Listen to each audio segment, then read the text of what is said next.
అతి తక్కువ వడ్డీ రేట్లకే పొందండి Punjab national bank home loans, car loans. Zero processing fee, zero documentation charges. వెంటనే మీ బ్రాంచ్ ని సంప్రదించండి.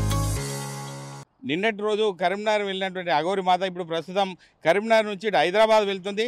అఘోరి మాత అడిగి తెలుస్తాం. మేడం చెప్పండి, అంటే నిన్న జరిగిన సంఘటనను ఎట్లా చెప్తారు ఆ విషయంలో?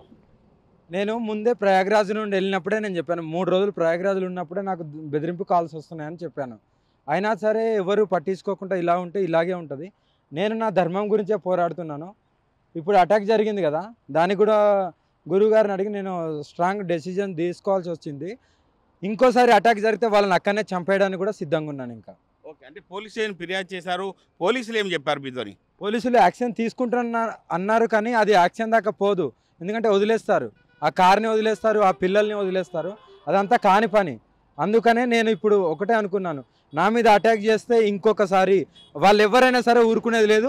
నేను కూడా కత్తులు, కటార్లు, గన్నులు కూడా తీయాల్సి వస్తుంది. ఓకే, అంటే ముత్యాలమ్మ టెంపుల్పై దాడి జరిగిన సంఘటనపై అప్పటి నుంచి కూడా అఘోరి మాత ఈ యొక్క తెలంగాణకు రావడం లేదు. ఇటు ప్రయాగరాజ్ కావచ్చు, అటు కాశీ కావచ్చు, అటు తిరగడం జరిగింది ఉజ్జయిని సైడు. మరి ఇప్పుడు మీరు వచ్చారు, మళ్ళీ వేములవాడలో ఉన్నటువంటి దర్గాను కూల్చివేస్తా అని చెప్పి ఘంటాపదంగా చెప్తున్నారు. అది సాధ్యమవుతుంది అమ్మ మీతోని? సాధ్యం కానిదే లేడీ అఘోరి లేదు. కాశ్మీర్ నుండి కన్యాకుమారి వరకు ఊరికే తిరగట్లేదు కదా, పని కట్టుకొని ఊరికే తిరగట్లేదు. అంత దమ్ముంది కాబట్టే ఇంత కరాఖండిగా మాట్లాడుతున్నాం. కట్టర్ హిందువున్నో కట్టర్ హిందువుగానే పోతాం. ఎవడొస్తాడో రాని వాని సంగతి కూడా నేను చూసుకుంటాను. ఎవరికి భయపడేది లేదు. అంటే ముస్లింల గుడి కూల్చివేత అనేది అందరినీ ఒక కమ్యూనల్ ఇచ్చే అవకాశం ఉంది కాబట్టి ఆ వేములవాడ గుడిని కూల్చేస్తే అంటే ఇబ్బంది. ఆ దరిద్రం నా గుడిలో ఉండాల్సిన అవసరం లేదు. ఆ దరిద్రం అనేది నా గుడిలో అంత పెద్ద పుణ్యక్షేత్రం ఉండాల్సిన అవసరం లేదు. అందుకనే నా టార్గెట్ అదే. దాని తర్వాతనే గో సంరక్షణ.